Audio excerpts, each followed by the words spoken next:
Fyrrverandi skipstjóri hjá stórútgerðarfyrirtækinu Vísi í Grindavík segist hafa fengið skipanir frá útgerðinni að stunda stórfelldssvindl með því að falsa aflaskýrslur. Með þessu hafi 1000 tonnum af þorski verið skotið undan að nú verði 250 til 270 milljónir króna. Þorskurinn var ranglega skráður sem ufsi. Kristinn Hrafnsson. Umfjöllun Kompás stórfellt kvótasvindl sem vitna var til tuga ónafngreindra heimildamanna og viðtal tekið við nokkra fyrrverandi skipstjóra virðist hafa hreyft mönnum. Þátturinn virðist hvatinn að því að fyrrverandi útgerðarmaður játaði á sig stórfellda sakir á netinu í fyrradag og sagði að allir hefðu stundað kvótasvik. Friðrik Arngrímsson, framkvæmdastjóri Landssambands útgerðarmanna, sagði í fréttum í gær að það væri ótækt að menn sem hrökklast hefðu úr sjávarútvegi, sumir dæmdir sakamenn, væru að bera sakir á alla í greininni. Og undir því viljum við og heiðalegt fólk í greininni ekki sitja. Ég var í kringu 25 ár skipstjóri hjá Vísi í Grindavík og ég get upplýst Friðrik það að árunum 94 og 5 þá var ég með Svefnborgina. Þá voru orðurnar þær að við áttum bara að koma með ufsa að landi og seinna árið þá lönduðum við á vikt 84,5 tonum af þorski, en ég fullyrði það að við fengum það var litað, þorskur litaða sem ufsi svona í kringum 500 tonn og þetta var svipað árið áður.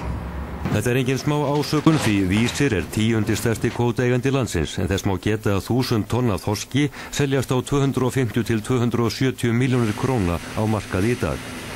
Ólafur til sig hafa neyðst til að fylgja dagskipun útgerðarinnar að gefa upp rangar aflatölur, segjast að landa ódýrum ufsa þegar þorskur var í reyndi í körunum. Hann tekur fram að hann hrökklaðist ekki úr greininni og hafi hreint sakavottorð. Sama segir Guðjón Bragason sem vittaði kvótasvindl í Kompásþættinum. Það eru útgerðarmenn sem stjórna þessari auðlind hérna og stjórna því hvað kemur í land og hvað ekki.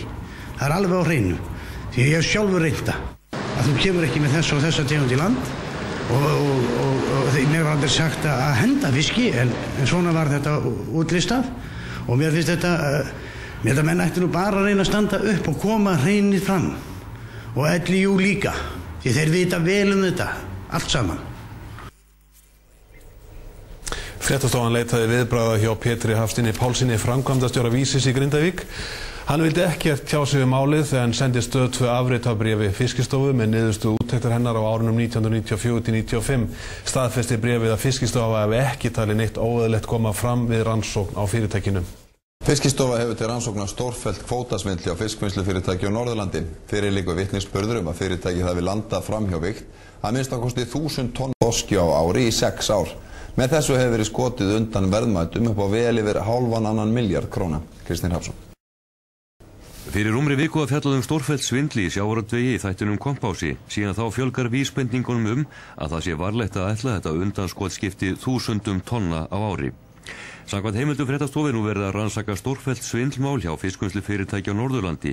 Þar liggur fyrir vitnisburður að 1000 tonn af þorski hafi verið laumað fram hjá vigt á ári hverju í 6 ár. Verðmæti þessa fisks á markaði 1500 til 1800 milljónir króna. Þórður Ásgeirsson fiskistofustjóri staðfestir að það séu nokkuð stór mál til rannsóknar en vill ekki ræða einstök mál eða staðfesta tölur í þessu sambandi.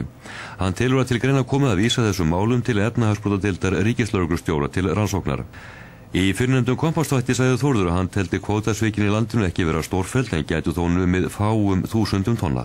Aðspurður í dag hvort að þetta væri ekki varleg áætlun, sagði Þórður að hann hefði þar átt við eina tegund svikanna, það fölsun á tölum hlutfall ís í fiskikórum. Aðspurður hvort hann gæti þá metið heildasvikin með löndun framhjá vigt, ranglega tilgreindum tegundum og farmbréfasvikum, sagðist Þórður ekki treysta sér til að leggja mat á það. Rannsóknir Fiskistofu á fyrirtækjunum beinast að svokölluðum bakreikningum, athugað hvort útflutningur afurða frá vinnslunum sé í samræmi við hráefnið sem landað hjá henni. Slík rannsókn ekki utan það athæfið að falsa farmbréf, það sem magn í gámum tilgreint minna en það í raun Fiskistofustjóri staðfestir að enginn hafi til þessa verið sóttur til saka fyrir slík brot, en heimildamönnum fréttastofu ber saman að töluverð brögð sé að slíkum svikum.